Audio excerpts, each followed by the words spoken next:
오늘 우리가 읽은 37절을 보시면 예수님께서 명절 끝날 곧 큰 날에 성전에 서서 외치십니다.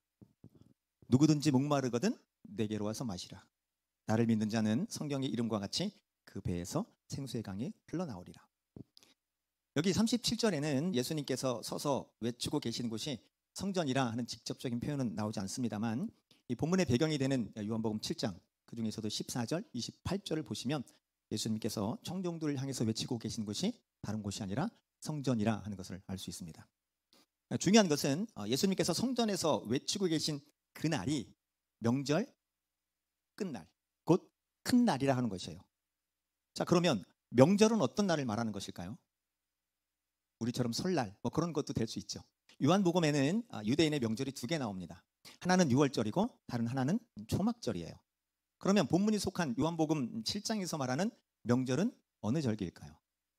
이 절을 보시면 초막절이라 이렇게 나와요. 그래서 여기서 말하는 명절은 초막절임을 알 수 있습니다. 따라서 예수님께서는 지금 초막절 끝날에 성전에 서서 이렇게 외치시는 거예요. 누구든지 목마르거든 내게로 와서 마시라. 나를 믿는 자는 성경의 이름과 같이 그 배에서 생수의 강이 흘러나오리라. 그런데 바로 이 부분에서 궁금증이 발생해요.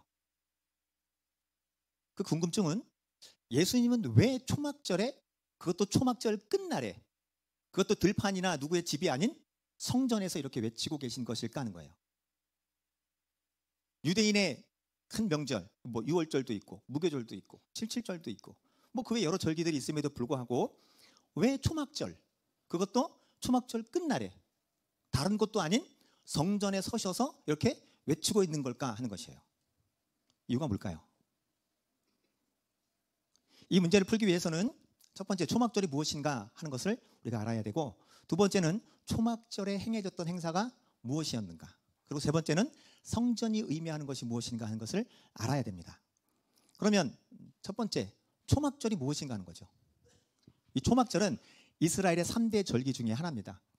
한 해 농사를 다 지은 후에 그 곡식을 저장, 수장한 후에 지키는 절기예요. 초막절은 다른 이름이 있는데 조금 전에 말씀드렸던 것처럼 수장절이라고 하기도 하고 장막절이라고 하기도 합니다. 이 초막절을 수장절이라 이렇게 부르는 이유는 곡식을 거두어서 수장, 곧 저장하는 절기이기 때문에 수장절이라 그렇게 말하는 것이고, 장막절이라 이렇게 말하는 이유는 초막, 장막 같은 표현이에요. 장막에서 생활하는 절기이기 때문에 장막절이라 그렇게 말합니다. 이 초막절은 혹은 장막절은 그 지키는 규례가 있는데 어떻게 지켜야 되는지 하는 법들이 레위기 23장에 나옵니다. 대략적으로 요약하면 이래요. 우선 한 해 동안 농사한 곡식을 저장한 후에 그동안 잘 지내던 집에서 지내지 않고 그 멀쩡한 집을 놔두고 텐트를 치고 생활하는 거예요. 텐트 안에서 사는 거예요. 그리고 이 절기가 시작되는 첫날과 여덟째 날에는 성회로 모이고 이 기간 동안에 하나님께 화제를 드려요. 번제, 소제, 희생제물 이런 거죠. 그리고 아무 노동도 하지 않습니다. 이렇게 8일을 지내는 거예요. 이것이 초막절을 지키는 규례, 방법이에요. 그럼 또 궁금증이 생기죠. 그러면 하나님께서는 왜 이 초막절을 지키라고 명령하신 것일까? 레위기 23장 43절입니다. 이는 내가 이스라엘 자손을 애굽 땅에서 인도하여 내던 때에 초막에 인도하게 한 줄을 너희들에게로 알게 함이니라. 나는 너희의 하나님 여호와이니라. 읽기는 읽었는데 초막절을 지켜야 하는 이유가 명확하게 다가오지는 않습니다. 이스라엘 자손을 애굽 땅에서 인도하여 내던 때에 초막에 거주한 줄을 대대로 알게 함이니라. 그래서 그게 무슨 뜻인데요? 그게 무슨 뜻인데요? 자, 한번 생각해 보십시오. 이스라엘은 400여 년간 애굽에 뭐로 살죠? 종으로 살잖아요. 그죠? 노예로 살잖아요. 400여 년간 애굽의 노예로 살던 이 이스라엘은 하나님의 능력의 손에 힘입어서 그 종살이 하던 애굽을 벗어나서 광야로 갑니다. 그리고 광야에서 초막을 짓고 그 초막에서 생활해요. 그럼 이것이 의미하는 건 뭘까요? 400년 동안 노예 생활을 하다가 이제는 광야에서 초막을 짓고 초막에서 살아요. 그렇죠? 이제는 더 이상 애굽의 종이 아니다라는 뜻이에요. 더 이상 바로의 폭정에 시달리는 노예가 아니라 이제는 자유인이 되었다라는 걸 의미하는 거예요. 더 나아가서 광야의 초막에서 생활한다는 것은 지금 이스라엘이 하나님께서 약속하신 가나안 땅을 향하여 가고 있는 그 여정 가운데 있다는 것을 의미하기도 하는 겁니다. 그러니까 초막에 거주하게 한 것을 알게 함이라라고 하는 이 말씀은 애굽의 종살이에서 구원하신 하나님, 그리고 가나안 땅을 약속하신 그 하나님께서 그 약속을 지키셨다라고 하는 것을 기억하고 감사하는 절기예요. 한마디로 구원의 하나님, 약속을 이루신 하나님을 기억하고 감사하는 절기가 초막절인 거예요. 그런데 이 초막절이 구원의 하나님을 기념하는 절기라는 것을 조금 더 생생하게 이해할 수 있는 것이 있어요. 그건 다른 것이 아니라 이스라엘 12지파가 광야에서 초막을 짓고 야영할 때의 그 진의 형태를 보면 알 수 있습니다. 말하는 건 잘 그림이 안 그려지기 때문에 그림을 보는 것이 훨씬 빠릅니다. 우리 그림 한번 보여주시겠어요? 자, 이거 입체적이죠? 보시면 가운데 성막이 있고 이렇게 쭉 텐트들이 있는데 다음 그림 부탁드릴게요. 예, 이렇게 보면 성막을 중심으로 동서남북, 동쪽에 세 지파, 서쪽에 세 지파, 남쪽에 세 지파, 북쪽에 세 지파, 이렇게 해서 초막을 짓고 지내는 거예요. 여기 이 초막을 짓고 지내는 모습을 이렇게 보면 그냥 내가 짓고 싶은 곳에 초막을 짓는 게 아니고 하나님께서 지정해 주신 자리가 있어요. 루벤, 갓, 므낫세, 아셀 뭐 이렇게 나눠서 세 지파는 성막 동쪽에다가 초막을 지어라. 또 세 지파는 남쪽에 짓고, 세 지파는 서쪽에 짓고, 세 지파는 북쪽에 지어라. 하나님이 지정해 주신 자리가 있어요. 그곳에 초막을 짓는 거예요. 자, 그런데 위에 그림 한번 다시 한번 보여주실까요? 이렇게 진을 치고 이렇게 초막을 짓고 있는데 그 가운데 뭐가 있는지 보이시죠? 성막이 있어요. 그러니까 성막을 중심으로 이렇게 초막을 짓고 있는 거예요. 성막은 대단히 큰 의미가 있죠. 하나님이 지금 너희와 함께 하고 계신다라고 하는 상징이에요. 법궤, 언약궤라고 말하는 것은 성막에서도 성소, 그리고 그 성소에서도 지성소에 안치되어 있잖아요. 자, 그러면 이 진의 형태가 의미하는 건 뭘까요? 하나님께서 너희 진 중에 정중앙에 함께 하신다. 하나님께서 너희와 지금 함께 거하고 계신다. 그런 뜻이 되는 거죠. 이걸 마태복음식으로 표현하면 어떻게 될까요? 임마누엘이에요. 하나님이 너희와 함께 하신다. 초막절을 지키면서 이걸 다시금 생생하게 기억하는 거예요. 근데 이게 끝이 아니죠. 자, 그 성막 진 그림 한번 다시 보여줄까요? 출애굽기 보시면 낮에는 뭐가 서죠? 성막을 중심으로 구름 기둥이 서요. 밤에는요, 불 기둥이 서요. 낮에는 여호와의 구름이 성막 위에 있고 밤에는 불이 그 구름 가운데 있어요. 자, 그러면 지금 애굽의 400년 노예로 살던 이스라엘이 광야 초막에서 살면서 매일매일 그 광경을 보는 거죠. 그러면 하나님께서는 이걸 통해서 뭘 말씀하신 걸까요? 이를 통해서 이스라엘이 알기 원하시는 것은 무엇일까요? 앞서 말씀드렸던 것처럼 하나님이 너희를 구원하신 거야. 400년 동이나 채찍에 맞고 고통스럽게 자유인으로 살지 못하던 그 노예의 삶에서 너희 하나님이 너희를 구원해낸 거야. 그리고 너희를 구원하신 그 하나님께서 지금 그냥 구원만 하고 너희들 그냥 덩그러니 니들이 알아서 살아라 내버려 두는 게 아니고 너희 한가운데 함께 하시는 거야. 그리고 그 약속하신 하나님께서 너희 조상에게 약속하신 가나안 땅으로 지금 인도하고 계신 거야. 이걸 말씀하시는 거죠. 이것이 초막절을 지키는 의미예요. 구원의 하나님을 기념하는 절기, 그 절기가 바로 초막절이에요. 어마어마한 거죠. 엊그제 우리는 3.1절 기념을 받았죠. 400년간 노예로 있었어. 도무지 빠져나올 가능성이 없어. 거기서 하나님 구원해 줬어요. 그러니까 이 초막절은 어마어마한 절기인 거예요. 어마어마한 절기. 자, 그런데 이런 의미를 가지고 있는 이 초막절에 예수님께서 어디에서 외치고 계세요? 성전에서 외치고 계세요. 성전에 서셔서 누구든지 목마르거든 내게로 와서 마시라. 여기서도 궁금증이 생겨요. 아니, 초막절이 어떤 절기인지는 알겠는데 그럼 예수님께서는 왜 이 구원의 하나님을 기념하는 이 초막절에 누구든지 목마르거든 내게로 와서 마시라, 왜 이 말씀을 외쳤을까 하는 것이에요. 왜 예수님은 이 말씀을 외쳤을까요? 이 성경에는 예수님 당시에 초막절에 어떤 행사들이 있었는지에 대한 그 직접적인 기록들이 나오지는 않습니다. 하지만 성경에 나오지는 않지만 실제로 이 초막절에 행해지던 행사가 있었는데 그것은 바로 실로암 못에서 떠온 물을 제단에 붓는 의식이 있었어요. 이 행사를 설명함에 있어서 그 세부적인 사항에 대해서는 학자들 간에 약간의 차이가 있습니다만 일치하는 것은 말씀드렸던 것처럼 실로암 못에서 물을 떠다가 그 물을 제단에 붓는 의식이 있었어요.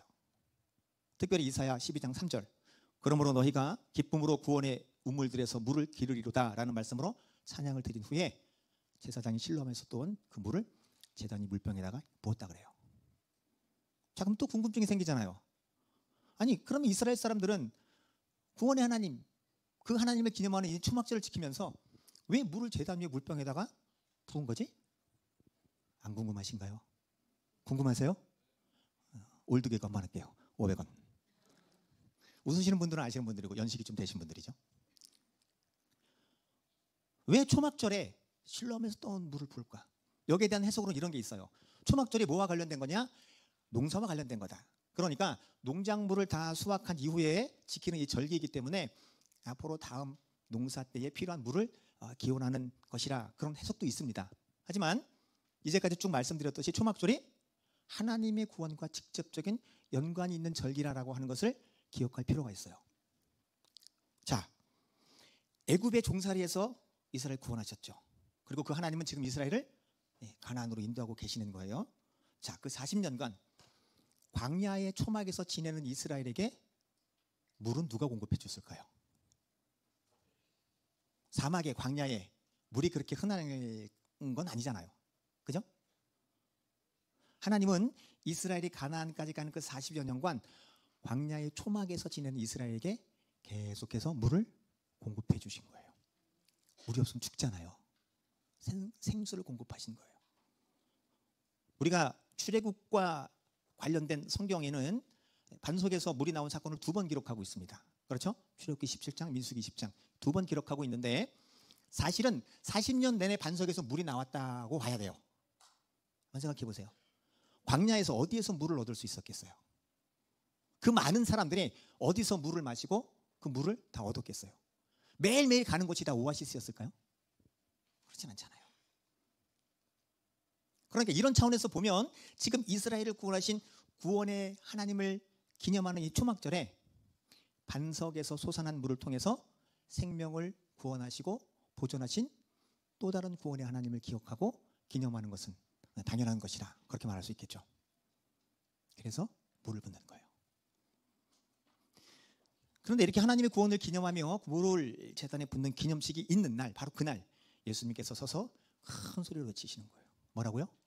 누구든지 목마르거든 내게로 와서 마시라.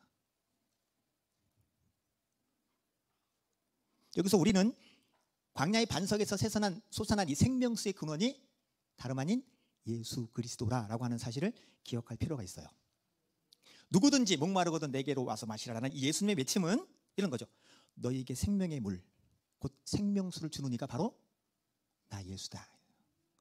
너희를 구원하는 이는 다른 것이 아니고 다른 이가 아니고 바로 나 예수 그리스도다. 이런 외침이 되는 거죠. 이렇게 선포하시는 거죠. 자, 이렇게 말할 수 있는 이유는 고린도전서 10장 1절에서 4절 말씀 때문입니다. 자, 고린도전서 10장 1절에서 4절입니다. 형제들아 나는 너희가 알지 못하기를 원하지 아니하노니 우리 조상들이 다 구름 아래 있고 바다 가운데로 지나며 문세에게 속하여 아브라함과 바다에서 세례를 받고 다 같은 신령한 음식을 먹으며 다 같은 신령한 음료를 마셨으니 이는 그들을 따르는 신령한 반석으로부터 마셨으며 그 반석은 곧 그리스도시라. 4절 다 같은 신령한 음료를 마셨으니 이는 그들을 따르는 반석으로부터 마셨음에 그 반석은 곧 그리스도라. 광야의 반석에서 물을 내신 분은 예수 그리스도이신 거죠. 그들을 따르는 신령한 반석. 그러니까 초막절에 물을 붓는 행사가 진행될 때 목마른 자들은 다 내게로 오라라고 부르시는 예수님의 외침은 사실상 구원을 선포하시는 거예요.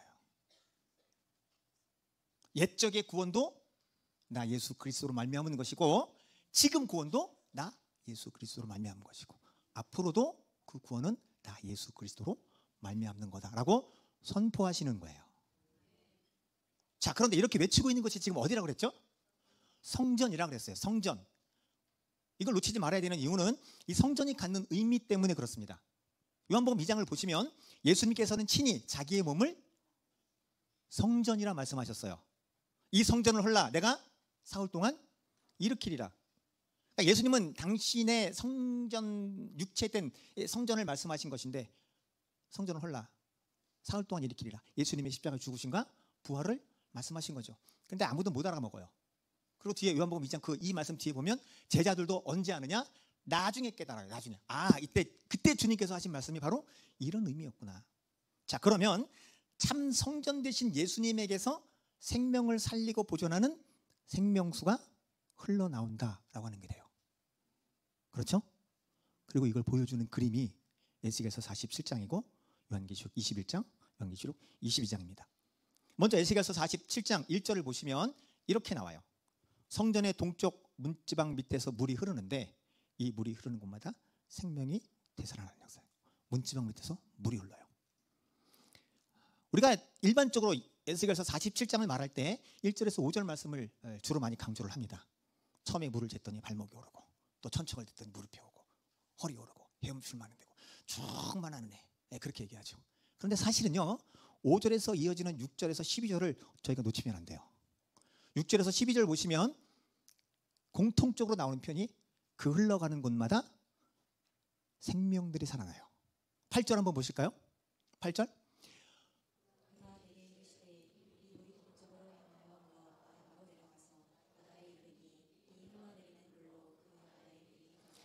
성전에서 나오는 그 흘러내리는 물로 인해서 뭐가 살아난다 그러죠? 바다가 살아나요. 9절 보실까요? 9절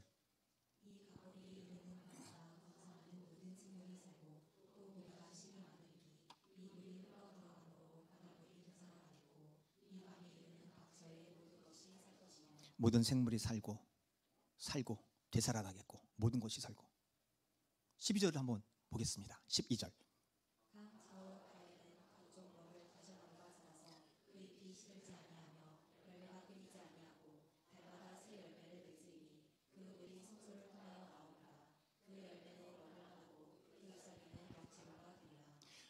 에스겔서 47장은 반역한 이스라엘, 앞부분에는 반역한 이스라엘에 대한 심판의 선고고 후반부에는 그 반역한 이스라엘을 하나님께서 새 영을 주시고 새 마음을 주셔서 새롭게 하셔서 회복시킨다는 내용이죠. 그리고 솔로몬 성전과는 다른 이 성전을 47장에서 주시고 그 성전에서 물이 나와서 생명들이 살아날 거다라고 말씀하시는 거예요. 그런데 이 그림이 요한계시록에도 나옵니다. 먼저 21장 22절 한번 보실까요? 성 안에서 내가 성전을 보지 못하였으니 이는 주 하나님 곧 전능하신 이와 및 어린 양이 그 성전이시니라. 모든 것이 끝났어. 그런데 보니까 뭐가 없어요?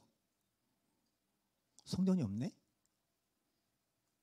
여기 뭐라고 나오죠? 전능하신 이와 및 어린 양이 그 성전이시니라. 22장 1절 또 그가 수정같이 맑은 생명수의 강을 내게 부리니 하나님과 및 어린 양의 보좌로부터 나와서 맑은 생명수의 강물이 흘러나온다 이렇게 되어 있죠. 그림이 지금 다 그려지시죠? 에스겔서에 말씀하신 성전에서 물이 흘러나오는 거, 요한계시록에서 성전이 하나님 전능하신 이와 어린 양의 성전이시고 거기서 지금 그 보좌로부터 생명수의 강물이 흘러나오는 거예요. 그리고 강 좌우에 생명나무가 있어서 12가지 열매를 맺고 그 잎사귀 든 만국을 치료하는 약재가 되죠. 그리고 요한계시록 21장 6절은 이렇게 말씀합니다. 또 내게 말씀하시되 이루었도다. 나는 알파와 오메가요 처음과 마지막이라. 내가 생명수 샘물을 목마른 자에게 값없이 주리니. 내가 생명수 샘물을 목마른 자에게 값없이 주리니. 여기서 값이 없다는 건, 값이 없다는 건 공짜라는 뜻이 아니고 값을 산정할 수 없다는 뜻이에요. 그렇죠? 근데 그 값은 예수님의 핏값이에요. 그러니까 절대 공짜가 아니에요. 우리한테는 그냥 공짜처럼 보이지만 이건 공짜가 아니고 예수님의 십자가의 죽으심, 예수 그리스도의 십자가의 보혈이 우리의 생명을 살리고 우리를 구원하는 그 값이에요. 즉 성전 되신 예수님께서 생명수를 우리에게 흘려 보내주셔서 우리로 하여금 생명을 얻게 하시고 우리로 하여금 더욱더 풍성한 은혜를 누리게 하신다는 거예요. 그래서 이제 전체적인 내용을 가지고 초막절 끝날 곧 실로암 못에서 물을 떠다 제단에 붓는 그날에 참 성전 되시고 영생의 샘물을 내시는 영원한 반석 되시는 예수 그리스도께서 눈에 보이는 성전에 서셔서 참 성전 되시는 예수님께서 생명수로 흘려보내는 예수님께서 말씀하시는 거예요. 누구든지 목마르거든 내게로 와서 마시라. 마시는 자마다 소생하고 살아나고 회복되고 풍성해질지어다. 오직 예수님만이 생명을 살리는 참 생명의 생명수의 근원이시고 구원자이심을 외치고 계신 거죠. 이것이 초막절에 예수님께서 성전에 서셔서 외치는 이유예요. 내가 그리스도다. 여기서 또 하나 예수님의 모습을 좀 우리가 주의 깊게 살펴볼 필요가 있습니다. 37절에 있는 예수님께서 서서 외치고 계신다라고 하는 표현이 그건데요. 사실 예수님께서 외치신다는 표현은 성경에 많이 나오는 표현은 아니에요. 외치신다. 우리말로 하면 야 이런 표현밖에 안 될 것 같아서 영어로 좀 할게요. 영어도 못하지만 샤우팅이에요. 크게 외치는 거예요. 예수님께서 서서 외치셨다는 표현이 이 외에 또 있는지 모르겠습니다만 제가 알고 있는 한에서는 이곳이 유일합니다. 서서 외치시는 거예요. 앉아서 그냥 야 누구든지 목마르면 봐봐 이게 아니고 서서 큰 소리로 외치시는 거예요. 누구든지 목마르거든 내게로 와서 마시라. 그 배에서 생수의 강이 강같이 흘러 넘치리라. 예수님께서 서섰다는 표현도 많이 안 나옵니다. 스데반이 돌에 맞아 순교할 때도 예수님께서 보좌 우편에 서셔서 내려다보시죠. 말씀을 맺겠습니다. 요한복음에는 물에 대한 이미지가 여러 등장해요. 3장에도 나오고 물과 성령으로 거듭나야 된다 이렇게 나오고 4장에서는 사마리아 여인에게 목마르지 않는 샘물 영원한 생명수를 이야기합니다. 영생하도록 솟아나는 샘물 그렇죠? 그리고 여기 7장에는 초막절과 관련해서 생수가 나와요. 요한복음에서 말하는 물은 다 구원의 메타포예요. 구원의 은유예요. 예수님이 우리의 근원이시고 근간이시다. 그 예수님께서 우리를 뭐라고? 초청하는 거예요. 지금도 예수님 우리에게 영원한 생명을 주시기 위해서 우리를 향해서 계속 외치고 계신 거예요. 오라. 누구든지 오라. 돈 없이 값 없이 오라. 그 값은 이미 내가 다 치렀다요. 예수님의 생명의 물을 마시라고 하는 이 외침이 들리십니까? 당신의 피로 친히 그 값을 치르시고 우리에게 그 생수, 그 물을 주시겠다고 조금 회화적인 표현을 쓰면 생수통을 어깨에 메고 서서 큰 소리로 외치는 그 예수님이 보이세요? 그 외친 예수님의 외치심이 들리십니까? 이 자리에 계신 분들 중에 이미 이 외침을 듣고 예수님께 나오신 분도 계실 것이고 아직 이 외침이 들리지 않아서 예수님께 나오지 못하신 분도 계실지 모르겠어요. 그러나 이미 생명수를 마신 분들은 계속해서 그 생명수를 구하십시오. 계속해서 구하십시오. 성전에서 흘러나오는 예수 그리스도의 생명수 다시금 살아나고 소생하고 일어나고 우리의 원죄는 이미 예수 그리스도의 십자가의 보혈로 다 정리가 됐고 자범죄 역시도 다 예수님의 피로 씻겨나가지만 계속해서 생수로 씻어내고 마셔서 생명을 유지하고 그래서 에스겔서 47장과 요한계시록 21장, 22장에 그 은혜를 누리시길 간절히 바라고요. 아직 생명수를 마시지 못한 분들은 이 생명의 근원이 되시고 생명수를 내시는 영원한 반석 되시는 예수님을 이 시간에 만나시고 이 시간에 만나지 못하신다 하더라도 예배를 통해 말씀을 통해 기도회를 통해 성경 공부를 통해 교제와 모임을 통해서 그런 동일한 은혜를 받으시고 누리실 수 있기를 주님의 이름으로 축복합니다. 누구든지 나를 믿는 자는 내게로 와서 마시라. 값없이 돈 없이 와서 포도주와 젖을 사라. 이 시간 우리가 함께 기도하겠습니다. 예수님의 보혈은 지금도 계속해서 흐르고 있습니다. 우리 찬양 때 부탁드릴게요. 예수님의 생명수는 지금도 흐르고 있습니다. 영생을 주식으로 작정된 자들에게 계속 흘러내리고 있어요. 이 시간 주님께서 주시는 생명수를 마시길 원하시는 분들 하나님의 은혜를 구하십시오. 주님의 은혜를 구하십시오. 주님의 은혜가 우리에게 부어지실 것입니다. 나에게 영원한 생명을 주신 성부, 성자, 성령 하나님께 감사와 찬송과 영광을 돌립니다. 우리 가사를 생각하면서 우리 하나님께 찬양하겠습니다.